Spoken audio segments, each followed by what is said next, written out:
and that is modern advertising and marketing. There's new testing equipment that's being employed on both coasts by major advertising consultants that will test the direction of your eyeball when it responds to stimulus. The reason they're testing this to see what direction your eyeball or your iris goes to on the television screen is that the end of content in television is here. No longer is it going to be important whether you respond favorably, unfavorably, have an opinion, cogitate. The modern masters of advertising and marketing want to cut off your cerebellum at the cortex and have just pure neural responses so that you're programmed to buy things without thought. If you notice the MTV style of advertising now, very quick cuts, or else these rare commercials where it's like a long, attenuated, there was a beer commercial, I think it was a Caruana or something, where it was just had a beer bottle like rolling, you know.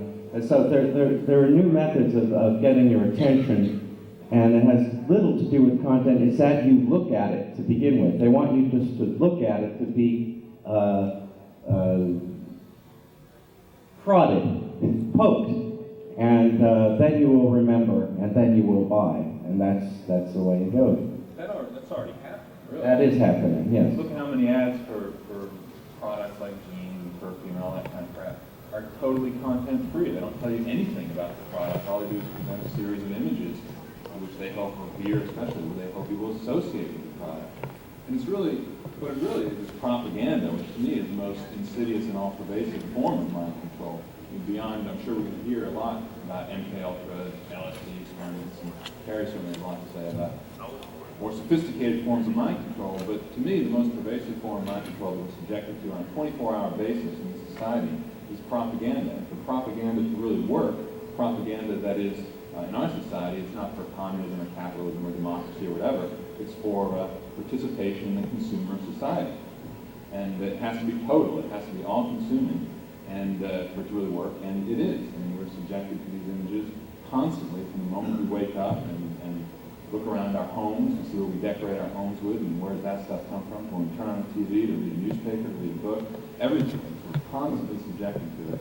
Yeah, it also has to do with city planning. For example, my girlfriend comes from Arlington, Texas, and she says when she was growing up there was absolutely like no parks to go to. There's nothing to do except shop. The only thing to do in this fairly large suburban city or satellite city of Dallas-Fort Worth is just to shop. And that's what people do for recreation. They go to the malls and they shop. There's no alternative. These people feel that there's no alternative, and this has to do with city planning as well. Planning from the television tube, and then you have to go buy it down in the shopping mall, and then you bring your television home, and then it tells you to go out and buy Benetton sweaters, and you go out and buy a Benetton sweater. You feel good about yourself, you feel good about the world because you're doing something good in a multicultural context, but you've gone to the store and you bought a Benetton sweater, so on and so forth. Yeah, I mean, it's interesting to talk about city planning. I just finished a 3-year stint news editing a newspaper in San Jose, California, a weekly there, covering the local redevelopment agency, which had just redeveloped the city and the downtown of the city. And I was always frustrated by the fact that they had planned the downtown of the city in such a way that you really had no place downtown just to sort of stop and sit and hang out, except for this one park that was a big traffic island in the middle with benches all sort of lined up horizontally, so people couldn't really interact with each other. They'd have to sit next to each other like we are up here.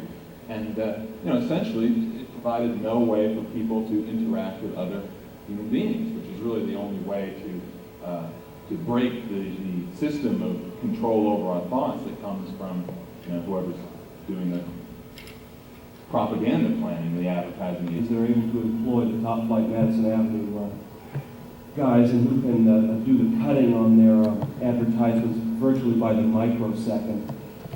Watch for a really strange alternative agenda in the advertisements of people like Pepsi Cola, Coca-Cola, guys like that. It's odd what they think that we want to see on a subliminal level. I saw a Coke ad which astounded me. Of course, there was it was a lot of people cavorting around in all-American style, eating hot dogs and so forth. But there was naturally the perfectly choreographed motion of breasts of the girl as she was hefted into the air by the handsome protagonist of the thing. But what I found really strange was that these two people in their great verve for life sort of tripped all over each other and started to fall down in slow motion, and as they approached the ground, laughing all the way, they did this absolute perfect surrogate of anal intercourse. And I found it odd that the Coca-Cola people touting this as the real thing and as such an all-American drink and so forth would think that this was really what we down deep want to see. You ever see the box of Flintstone cereal?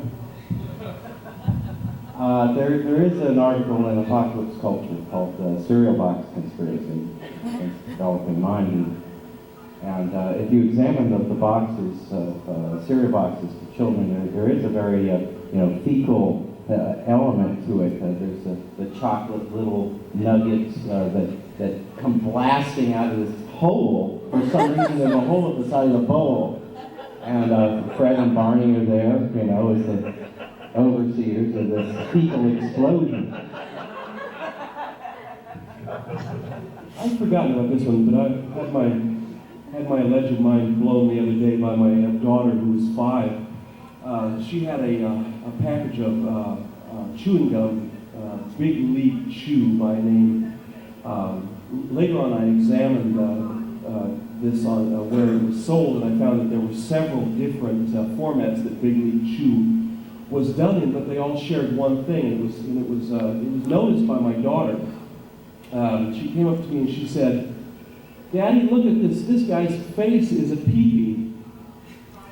And it was very true that this guy who was a ball pitcher or something, his face was a very overt depiction of a phallus and accoutrements to go with it. And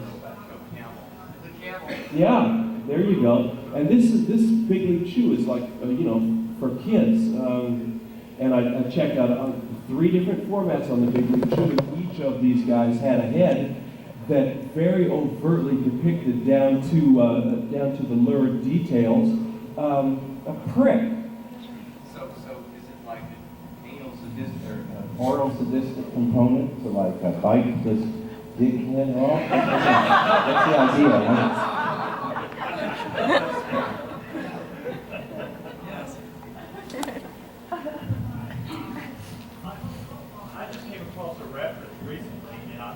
They grew up, there were physiological sensations going on. They later took these out. This was in the paper in the Hollywood Trades. There's one example. Wilson Bryan Key was an advertising executive. He had first-hand knowledge of a lot of these things. A lot of it seems real wacky and weird. Why go to this length? Can the mind really pick up a little, an SEX, in small little dot patterns or in a liquor ad, I mean, what's the point of it? Is it more overt means, maybe more successful.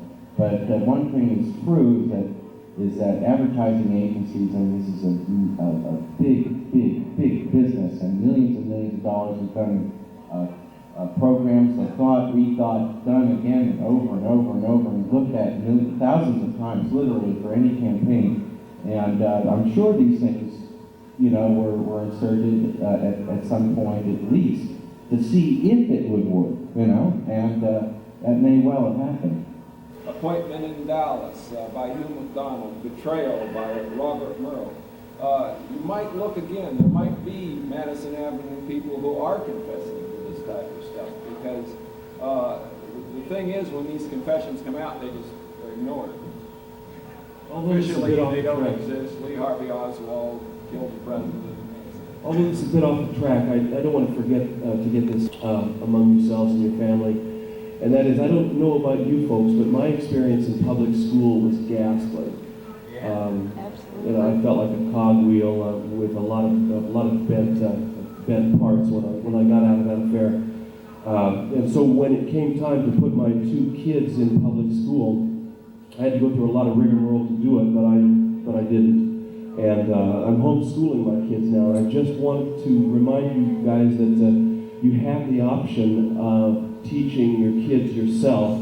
It is not that difficult. After my daughter's first year of schooling, she tested at approximately 99 percentile and went as high as 9th grade level on one of her subjects, and went no lower than around 3rd grade on any of them. And I found that the whole thing about teaching is really pretty much a scam. It's the easiest thing in the world to teach kids. Basically, you just stick it in front of, just stick the materials in front of them, and they just read it and want to learn. So this whole thing about it's impossible to teach kids and so forth is bullshit. And I just wanted to offer you that option. On that one deep level of mind control, you can get out of that. You can homeschool your kids.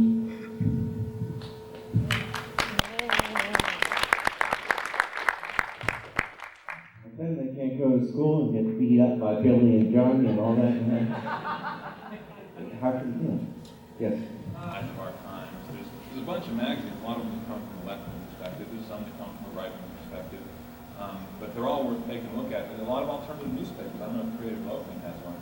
The one I used to work for runs a weekly media column that analyzes the media, analyzes the biases, how reporters really get their stories, that sort of thing.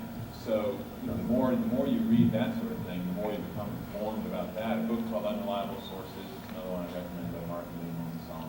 I talked to Fred Land, which are operated by fairly centrist or conservative people who want their agenda out there. And, you know, you can't blame them. If I owned a publication, I wanted to reflect my personal viewpoint to some extent anyway. So, you know, it's just a matter of becoming aware of that sort of thing. you can blame them in line. You should blame them. Yeah, you know, if you wanted the proletariat, if you wanted the masses, kids to be getting bubble gum with pictures of penises on the front, you know, you can understand their viewpoint. Yeah, when I say don't blame them, I don't mean don't hold them accountable. I'm just saying, you know, I can understand. I can understand if you're a powerful person why you want to exercise your power. I mean, it's just a fact of life that we have to be aware of and try to do what we can about it. I was going to say, we've already seen The psychochemicals on thousands of GIs, I don't remember the figure, perhaps 10,000 GIs, who had been who were given these psychochemicals, many of them killed, many of them crippled, and these guys had been told that they would be testing summer clothing. if the mind control though becomes so pervasive and lasts long enough that it's successful enough to just give a large cultural thing, then you'll come in and bring it up to Condition in society that's overlooked because it's so friendly to us alternative weird people, you know. I don't know if I haven't really looked into it about who owns it, who puts the plans forth, and all this kind of stuff. But There's a good book about the heavy metalings and its connection principally with Satanism. If you can deal with the guy is obviously a rather Orthodox Christian, and you get a lot of his opinions. However, there's a lot of good research in it also. It's called Painted Black. And oh, that's the worst book on it. Yeah, well, it's so dumb. Well, there is some very good historical data. I agree. I think it's like I just say, wrong. I think he's a very sloppy researcher. He Church in New Orleans, the chief witness against me in the Garrison thing in New Orleans, when Garrison was accusing me of having conspired with Oswald in New Orleans, who I did not meet when I was down there, was a member of the Process Church. And when I began to become suspicious of the process and wrote, and both Mari, Kerry, and Rashki deal with the process. When I became suspicious of the process and wrote one of Garrison's assistant DAs and told him that I thought they were involved in framing me, and that helped explain a lot of this, a lot of the stuff that wasn't connected to my actual involvement that I later discovered, they left town immediately, within a couple of days. And they went to Los Angeles, and they stayed there until the day after Robert Kennedy was shot. Well, the Process Church is a weird and interesting phenomenon. What I do know is that Maury Terry wrote a book called The Ultimate Evil, which tries to link the Process Church, serial killers, a fellow named Manson too, in this whole kind of like international satanic conspiracy stew.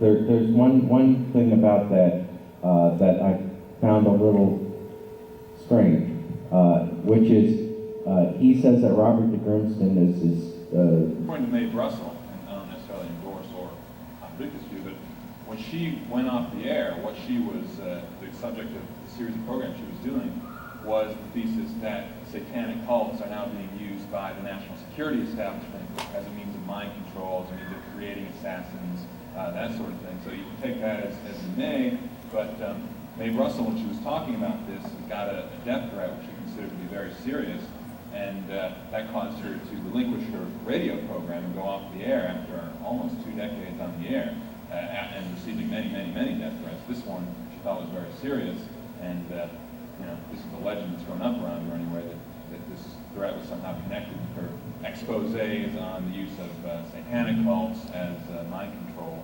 At the time, if I'm not mistaken, she was investigating, among other groups, the Temple of Set, run by Colonel Michael Aquino, who is a military intelligence expert, and who's the head of the Temple of Set, with other hierarchy of the Temple of Set being military intelligence people at the Presidio in San Francisco. I believe it was Sandra London who went to the Presidio and got in covertly and located Carl Rashki, it was painted black. well, I think it was mentioned there, but I believe he quoted Sandra London saying that she had gotten inside the compound and found areas of ritual, where ritual had taken place with pentagrams. Quoting Sandra London, a scientific procedure recognized by the academic establishment and all that, where they test people's strength after these particular tests, after having them listen to different kinds of music. And it turns out that certain types of music they've discovered stimulate the thymus gland, and they make you stronger. And other types of music interfere with your metabolism. The rhythms interfere with the metabolism of your body, and they make you weaker. Surprisingly, Beatles music is good. It is at the same rate as the human heartbeat, so it reinforces your metabolism. One of them that they mentioned that was particularly caused people to be weak was "Staying Alive" by the Bee Gees. Where has that been written up, or the article on that? Where did you read It was a book called Kinesiology. I think the word is Kinesologgy. So is there a relationship You can between find it at the library. I don't know if mind control was exactly it, but on the alien nature of modern music being injected into classical music in the 19th century, he basically pinpointed it as a conspiracy and said that there was something called, there was a Jewish strain in music that I guess made everybody Jewish when they listened to it. I don't know, but that's what he was on back in the 19th century, and I've not read the thing, so I don't know, but I didn't want to not say that.